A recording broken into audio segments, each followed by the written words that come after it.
Hey guys, so today is actually still with 9.1.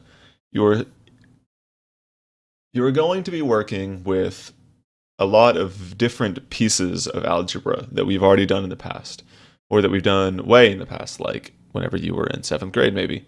And a lot of people have forgotten how to do many of the things we'll be talking about today. And so that is why I'm covering a whole video over it, where I show you how I like to do things like multiply fractions, divide fractions, and that kind of thing. And to refresh your memory if you've forgotten, feel free to not write anything you think you know well and write down things that you are a bit foggy on, because this is these are fundamental skills for Algebra 2. And writing things helps you remember things. So, the first thing we're going to talk about is multiplying fractions, because it's the easiest operation to do with fractions. To multiply fractions, you just multiply straight across. It's really as simple as that. Numerator times the numerator, denominator times the denominator, and then you reduce your fraction if necessary. Dividing fractions. Dividing fractions is the second most complicated. If you are dividing two fractions, and we actually did this on the very last bit of the 9.1 lesson, where we had negative 3/4 k or x, and we had to divide both sides by negative 3/4. This is dividing a fraction with another fraction. And what we did, and what we're going to do again, is multiply by the reciprocal of the second fraction. Dividing is the same as multiplying by the reciprocal. And then treat the problem like a multiplication problem, where you multiply straight across. All right? So here's an example. 2/5 times 1/3. If you are the type of person who thinks they understand this, then go ahead and just tell me the answer without reducing, and then see if you can reduce it. Well, multiplying fractions, it's multiplying straight across, so you take 2 times 1, which is 2. And then you take 5 times 3, which is 15. You might be surprised at how many people have forgotten just how to multiply fractions. So I'm trying to teach you algebra, and you're struggling with basic stuff, which is not the end of the world, but you just should try to improve, because if you're struggling with math and you don't know things like this, it makes sense to me why you're struggling with math, and that's not to ridicule you or anything. It's just that, you know, you got to learn to walk before you can run, and this is the mathematics version of walking. So when you're trying to do things like evaluating 1/2 times the natural log of x minus 4 plus 7 equals 10, right? Which we did last chapter. If you don't know that to get rid of the 1/2 you need to multiply by 2, you are really behind in terms of helping you solve the problems in a way that's not going to just completely overwhelm you. So, anyway, back to this. 2/5 or 2/15 cannot reduce, because fractions can reduce if, one second, I rolled my chair on top of my headphones cord. Oh no. A fraction can reduce if both the numerator and the denominator are both divisible by some number that's not 1. And that does not happen to be the case here, because 15 is only divisible by 5 and 3, and 2 is only divisible by itself, and 1. So no reducing. So there's your answer. Now, here we are dividing two fractions, 2/5 divided by 1/3. And if you remember to the dividing fractions, or to your childhood of math, you multiply by the reciprocal. So it is 2/5, and instead of dividing, you are going to multiply by the reciprocal of 1/3. And the word reciprocal means that you flip the fraction upside down. A reciprocal of 1/3 is 3/1. And 3/1 is just 3, but I'll keep it as 3/1, and I've decided that I don't want to write in red. Now that we're multiplying fractions, you multiply straight across. So you get 6 on the top, 5 on the bottom, and they don't reduce, so you're good. Boom, look at that, done. Now, again, please write what you feel like you should. I know there's a lot of words here, but, I'm explaining it. Adding and subtracting fractions. Now, identify what the least common, well, how do I want to say this? The first thing we're going to do is we're going to identify a common denominator, which is the least common multiple between your two numbers. Fractions cannot be added together without a common denominator. I always like to talk about fractions. I always like to bring up cooking with fractions, and I know it's a super popular thing to do because I think it's a really good thing to do. Or like money is another thing, but cooking is already in fractions and not in decimals. So like when you are told to add like a half a cup and a third a cup, you're not adding a fifth a cup, right? It's not like you just add the denominators. You're not adding 2/5 of a cup. In order to add these things together, they need to have a common denominator. Otherwise, you're not dealing with the same types of numbers. So, what we're going to do to get a common denominator is multiply each fraction by a form of 1 that will get you the common denominator. And then you'll combine into one fraction where you add or subtract the numerators and keep the denominators the same. And then a lot of students have trouble with this as well. They think, why do I keep the denominators the same? Well, if I have, like, we'll just go back to cooking. If I have half a cup, and then I have another half a cup, how many half cups do I have? Well, I have 2 half cups, right? Or if I have 1/3, and then I have another third, I have 2/3. I don't have 2/6. You don't add the top and the bottom, you just add the tops, right? So, we're going to do these steps on this problem. So, we are going to add 3/2 plus 7/5, and the very first thing to do is to figure out what would be the common denominator. So you want to look at 2 and 5, and you want to find a number that is bigger than or equal to 2/5, that 2 and 5 both go into. That's the big thing. So you got to find a number that 2 and 5 both go into. And you can do this by like writing out multiples of 2. So like 2, 4, 6, 8, 10. And then writing out multiples of 5. 5, 10, 15, 20. And then you go until you see a number in both categories. So if you look here, 10 shows up here, 10 shows up here. That means the common denominator would be 10. The one that you need to choose is 10. So, with that being said, now we move on to the next step. We've determined that 10 is the good number here. But now we need to get our fractions to have a denominator of 10. And so, we bring them down, and we have 3/2.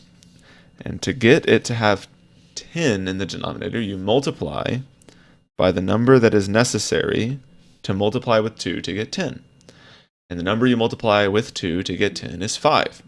And so you multiply this single fraction here by 5 over 5, and you get 15 over 10. All right, that's the first fraction converted to have the proper denominator. Then you convert the other fraction, 7/5, also needs to be multiplied by something to end up with 10.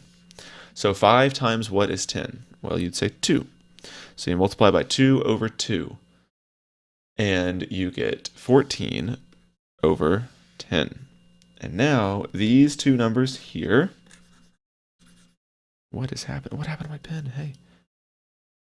You get these two numbers here, and these are the fractions, written in a different form. And so all we have to do now is add them together. And so 15 over 10 plus 14 over 10. Now is where we do the very last step, where we keep the bottom the same and we add across the top. And you get 29 over 10. And there you go. Ta-da. So, moving on to the second to last example, I think. maybe the third to last example. And that is this one here. Now for this problem, there are 3 fractions, 2, 3, and 4. And we need to find a common denominator. So we got to find a number that is bigger than these or equal to them that they all go into. So you got to find a number that 2 goes into, 3 goes into, and 4 goes into. So what we want to do is we want to write out 2, 4, 6, 8, 10, 12, 14, 16, 18, 20. There's do some multiples of 2, multiples of 3, 3, 6, 9, 12, 18, 18, I skipped one, 15, 18, so on and so forth.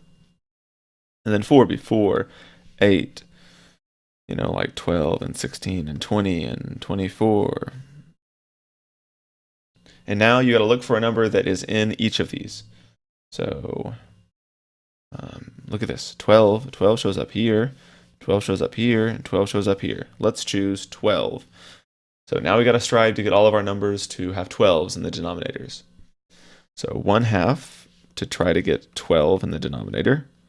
You got to think 2 times what is 12? Well, it's 6. So you multiply by 6 over 6.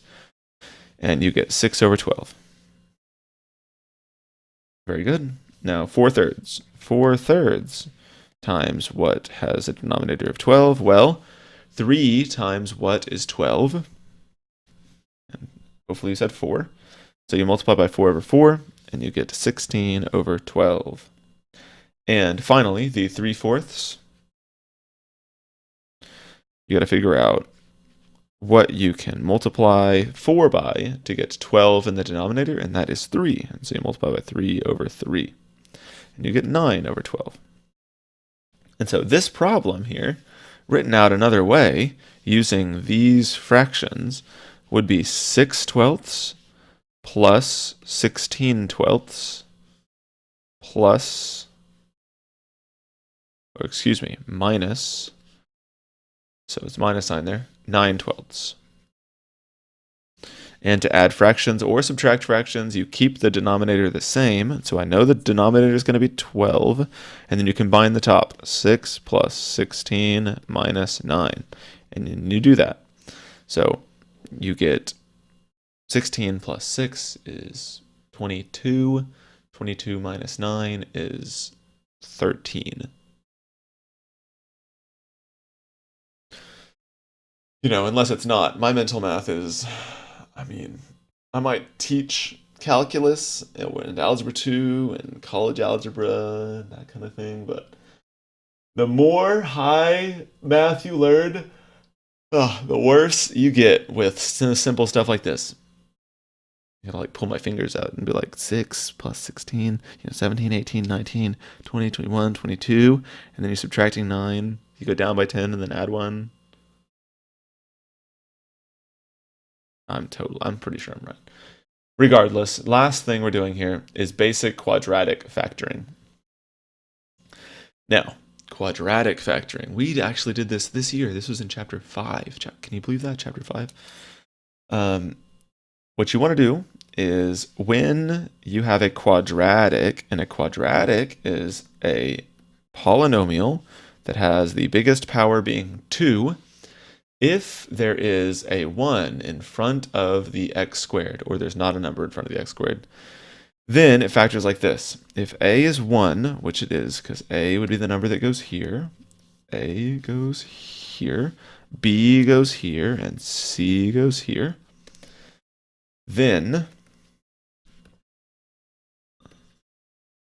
this expression can factor by thinking about what 2 numbers multiply to give c and add to give b. Those numbers are what you use to create your binomials. So you think, what 2 numbers multiply to give you -4? So multiply to get -4, but add to get -3. Well, your only choices of numbers that multiply to give you -4 are +1 and -4, -1 and +4, positive 2 and negative 2, or negative 2 and positive 2. So all you got to do is once you write out these, you just look through your choices and you see which of these adds to be negative 3. And this is your choice. Wow, this is supposed to be a 2B pencil. And I'm writing in it. It looks pretty neat. I've never done this before. So the binomials you're trying to create look like this. If you're choosing positive 1 and negative 4, which we are, it's x plus 1, that's positive 1, and x minus 4 with the negative 4. And that's it. And this is your answer. Right here. Okay. So you guys tried to factor this one here. What color?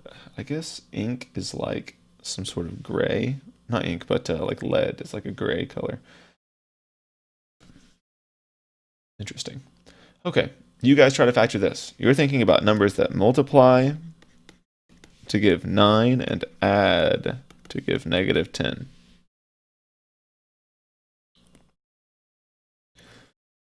So, if you're having trouble, think about the numbers that multiply to give you 9. Either negative 1 and negative 9, positive 1 and positive 9, positive 3 and negative 3, negative 3 and positive 3. That's it. So which of these choices adds to give you negative 10? Well, the first one I wrote. Coincidence? I think not. So you get x minus 1 and x minus 9. Boom. Done. You guys don't have homework over this or anything. It's just something I figured that you should get a bit of refresher. I don't know. Recap, whatever you want to call it. Doesn't really matter to me. But what does matter to me is that you can do it. Because, again, this stuff, if you are having trouble with this, you can forget about learning the rest of chapter 9. You can forget about it. And I don't want you to forget about it, so I want you to learn this. So do us both a solid and do it. All right. That's it. I've got nothing else for you. See you guys later.